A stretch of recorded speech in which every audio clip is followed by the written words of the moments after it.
कृष्णाय वासुदेवाय हरये परमात्मने प्रणतकृष्णाशाय गोविन्दाय नमो नमः। पंकजनाभय पंकजमालिने पंकजमित्र नमस्ते पंकजंग्रये। श्रीमद्भागवत महापुराण की जय। बद्री विशाल भगवान की जय। नर नारायण भगवान की जय।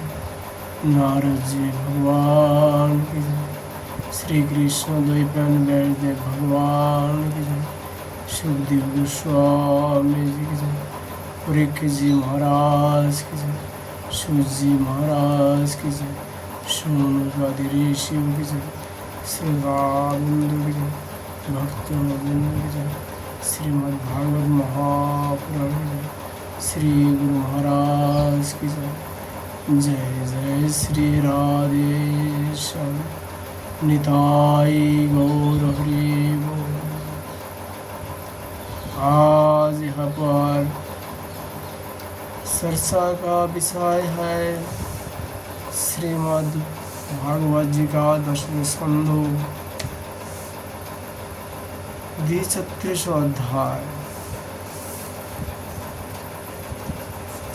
श्री शुभवाच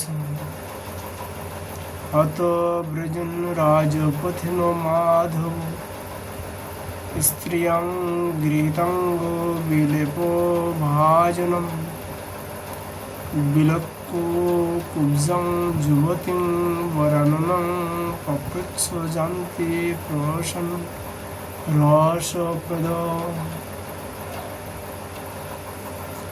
श्री सुखदेव गोस्वामी जी राजा परीक्षित से कहा, परीक्षित, इसके बाद भगवान श्री कृष्ण जब अपनी मंडलों के साथ राज मार्गों से आगे बढ़े तो उन्होंने एक युवती स्त्री को देखा। उसका मुंह तो सुंदर था परंतु वह शरीर में कुबरी थी, इसी से उसका नाम पड़ा गया था कुब्जा। वह अपने हाथ में चंदन का पात्र लिए हुए था। भगवान श्री कृष्ण प्रेम रस का दान करने वाले हैं। उन्होंने कुब्जा पर कृपा करने के लिए हंसते हुए उसी से पूछा,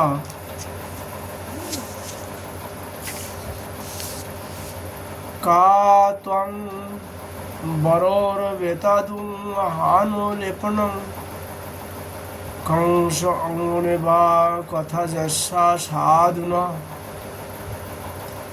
दिज्जा वायरं विलेपो मुक्तमं श्रेया ततस्ते नचिराद भविष्यति। सुंदरी, तुम कौन हो? यह चंदन किसके लिए ले जा रही हो? कल्याणी, हमें सब बात सच सच बतला दो। यह उत्तम चंदन और अंगोराग हमें भी दो। इस दान से शीघ्र ही तुम्हारा परम कल्याण होगी। उबोटन आदि लगाने वाली शैरंदी कुब्जा ने कहा,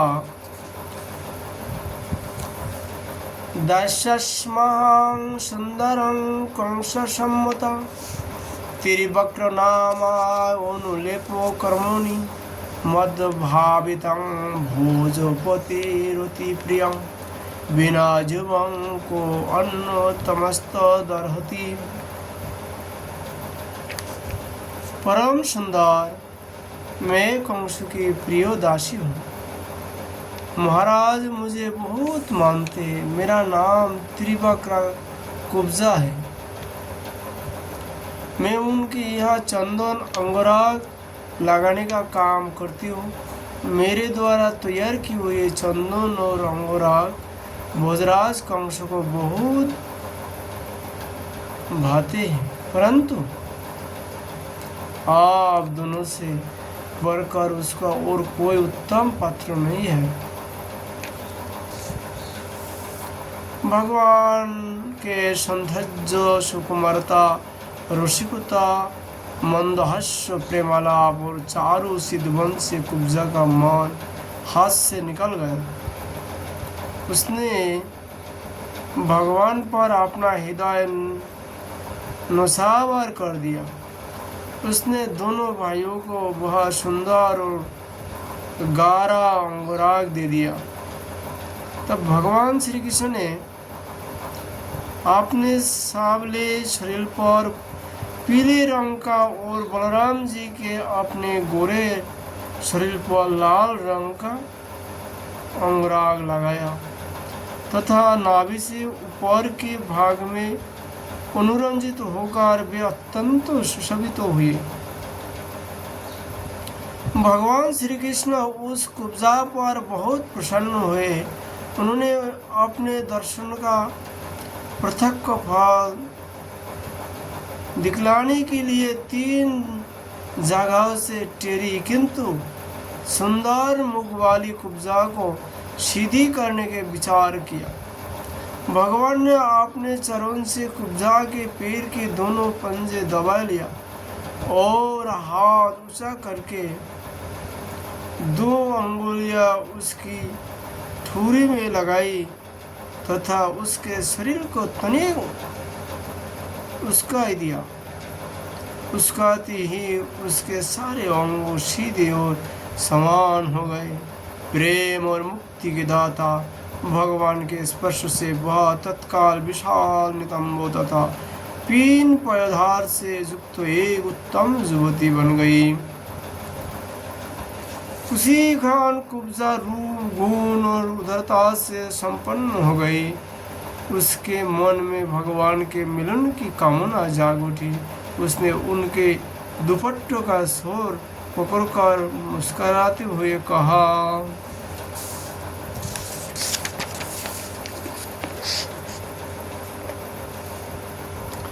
एहि वीरगृहं जामोजत्वं त्यक्तुमिच्छहे ताय अनुमतितो चित्तायां प्रसिद्धं पुरुषर्षभः। वीर शिरोमणि, आइए घर चले। और मैं आपको यहाँ नहीं छोड़ सकती क्योंकि आपने मेरे चित्त को मत डाला है। पुरुषोत्तम मुझ दासी पर प्रसन्न हुए। जब बलराम जी के सामने यह कुब्जा ने इस प्रकार प्रार्थना की तब भगवान श्री कृष्ण ने अपने साथी ग्वालवालों के मुंह की ओर देखकर हंसते हुए उसी से कहा, यस्मामि ते गृहं शुभ्रं पुंसामादि विकर्षणं सदितार्थं गृहाणां न पांथानां त्वां परायणम्। सुंदरी, तुम्हारा घर संसारी लोगों के लिए अपनी मानसिक वेदी मिटाने का साधन है। मैं अपना कार्य पूरा करके अवश्य ही आऊँगा।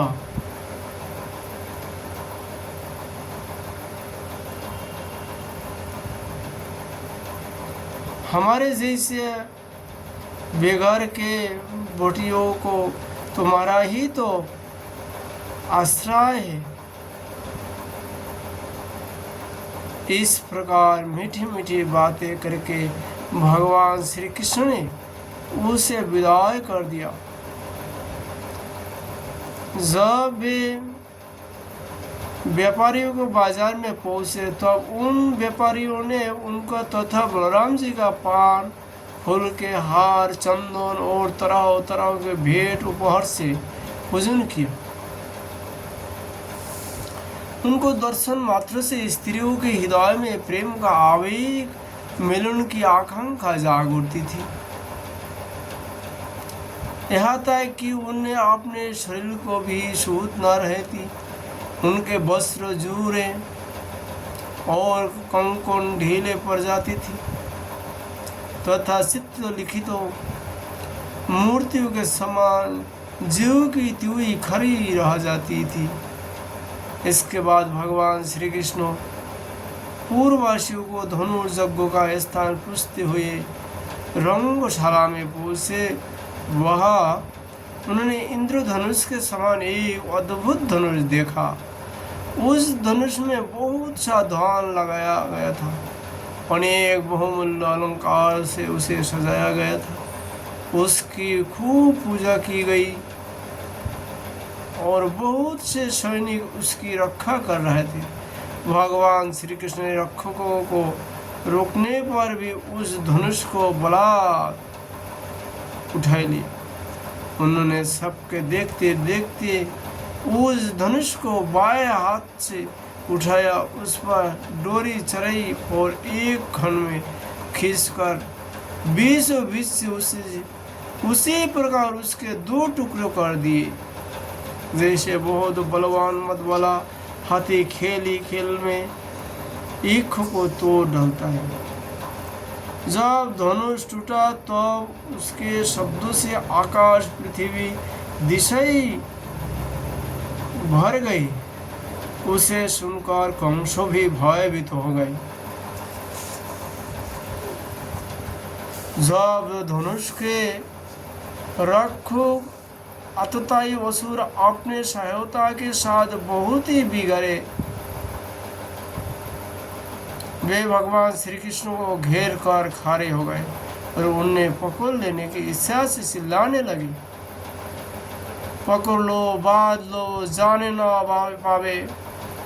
उनका दुष्ट अभिप्राय जानकर बलराम जी और श्री कृष्ण भी तनिक क्रोधित हो गए और उस धनुष के टुकड़ों को उठाकर उन्हें से उनका काम तमाम कर दिया।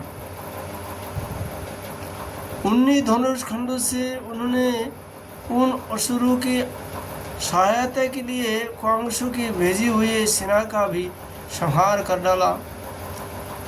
इसके बाद वे यज्ञशाला के प्रधान द्वार से होकर बाहर निकाले और बड़े आनंद से मथुरापुरी की शोभा देखते हुए विचरने लगे। जब नगरवासियों ने दोनों भाइयों के इस अद्भुत पराक्रम की बात सुनी और उनके तेज साहस तथा अनुपम रूप की देखा, तब उन्होंने यह निश्चय किया है कि हो ना हो ये दोनों कोई श्रेष्ठ देवता है। इस प्रकार भगवान श्री कृष्ण और बलराम जी पूरा स्वतंत्रता से मथुरापुरी में विचरण करने लगे। जब सूर्य अस्त हो गया तब दोनों भाई ग्वालवालों के घिरे हुए नगर से बाहर अपने डेरे पर जहाँ छकरे थे लौट आए। तीनों लोक के बड़े बड़े देवता चाहते थे कि लक्ष्मी हमें मिले, परंतु उन्होंने सबका परित्याग कर दिया और न चाहने पर भगवान वरुण कर लिया। उन्हीं को सदा के लिए अपना निवास स्थान बना लिया। मथुरावासी उन्हीं पुरुष भूषण भगवान श्री कृष्ण के अंगों अंगों का सौंदर्य देख रहे हैं। उनका कितना सौभाग्य है। ब्रज में भगवान की यात्रा के समय गोपियों ने विरातुर होकर मथुरावासियों के संबंध में जो जो बातें कही थी वे सब यहाँ अक्षरश सत्य हुई। सचमुच वे परमानंद में मग्न हो गए। फिर हाथ पैर धोकर श्री कृष्ण और बलराम जी ने दूध में बने हुए खीर आदि पदार्थों का भोजन किया और कंस आगे क्या करना चाहते इस बात का पता लगाकर उस रात को वही आराम से सो गए। जब कंस ने सुना कि श्री कृष्ण और बलराम जी ने धनुष तोड़ डाला, रक्षकों को तथा उनकी सहायता के लिए भेजी हुई सेना का भी संहार कर डाला और यह सब उनके लिए केवल एक खिलवाड़ ही था। इसके लिए उन्हें कोई श्रम या कठिनाई नहीं उठानी पड़ी।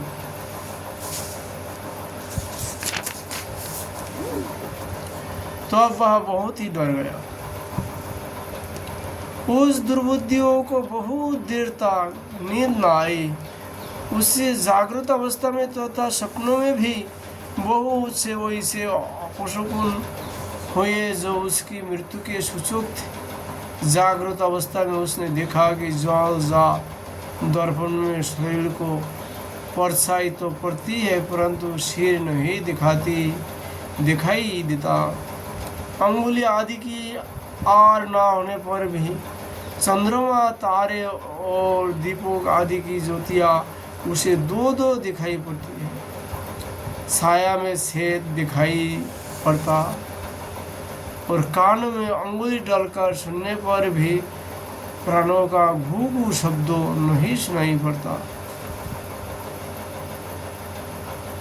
वृक्ष को सुनहले प्रतीत होते हैं और बालूजा किसर में अपने पैरों के चिन्ह नहीं दिखाई पड़ता। कंस ने स्वप्न अवस्था में देखा कि वह प्रेतों के गले लग रहा है, गाधे पर चढ़कर चलता है और बीज खा रहा है। उसका सारा शरीर तेल से तर रहा है। गले में जमा कुसुम अड़हुल की माला है और नग्न होकर कोई जा रहा है। सपनों और जागृत अवस्था में उसने इसी प्रकार के और भी बहुत से अपशकुन देखे। उनके कारण उसे बड़ी चिंता हो गए। वह मृत्यु से डर गया और उसे नींद नहीं आए। इस प्रकार किसी को दिखाई पड़े उनको जानना चाहिए हमारी आयु खत्म हो गया, अब मुझे ईश्वर छोड़ना है, क्योंकि मृत्यु का ये सब लक्षण है। मृत्यु से पहले अवश्य ये लक्षण प्रत्येक व्यक्ति को दिखाई पड़ते हैं। सुखदेव गोस्वामी जी कहते हैं, परीक्षित, जब रात बीत गई और सूर्य नारायण पूर्व समुद्र से ऊपर उठे तब राजा कंस ने मल्ल क्रिया दंगल का महोत्सव प्रारंभ कराया। राज कर्मचारी ने रंगभूमि को भलीभांति सजाया। तुरही, भेरी आदि बाजे बजने लगे। लोगों के बैठने के मंच फूलों के गजरों, झंडियों, वस्त्र और बंधन बार से सजाए दिए गए। उन पर ब्राह्मण, क्षत्रिय आदि नागरिक तथा ग्रामवासी सब यथास्थान बैठ गए। राजा लोग भी अपने अपने निश्चित स्थान पर जा डटे। राजा कंस अपने मंत्रियों को साथ मंडलेश्वरों छोटे छोटे राजाओं के बीच में सबसे श्रेष्ठ राज सिंहासन पर जा बैठा। इस समय भी अपशकुन के कारण उसका चित्त घबराया हुआ था। तो अब पहलवानों को ताल ठोकने के साथ ही बाजे बजने लगे और गौर बिले पहलवान खूब सच धसकर अपने अपने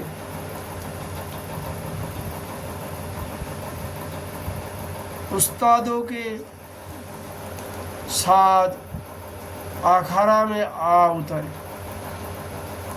सानूर, मुष्टि, कूट, छाल और तुषाल आदि प्रधान पहलवान बाजों की सुमधुर ध्वनि से उत्साहित होकर अखाड़ा में आकर बैठ गए। इसी समय भोजराज कंस ने नंद आदि गोपों को बुलवाया। उन लोगों ने आकर उसे तरह तरह के भेंट दिए और फिर जाकर वे एक मंच पर बैठ गए। इति श्रीमद्भागवते महापुराण पारमहंस संहिता दशम स्कंधे पूर्वार्धे मल्लरंग उपवर्णनं नाम द्विसत्रिंशः अध्याय। आज हम लोग श्रीमद् भागवत जी का कथा यह विश्राम करता हूँ। राधा माधव जी का कृपा होने पर फिर हम लोग राधा माधव जी की लीला कथाओं का ये आस्वादन करूँगा। राधे राधे।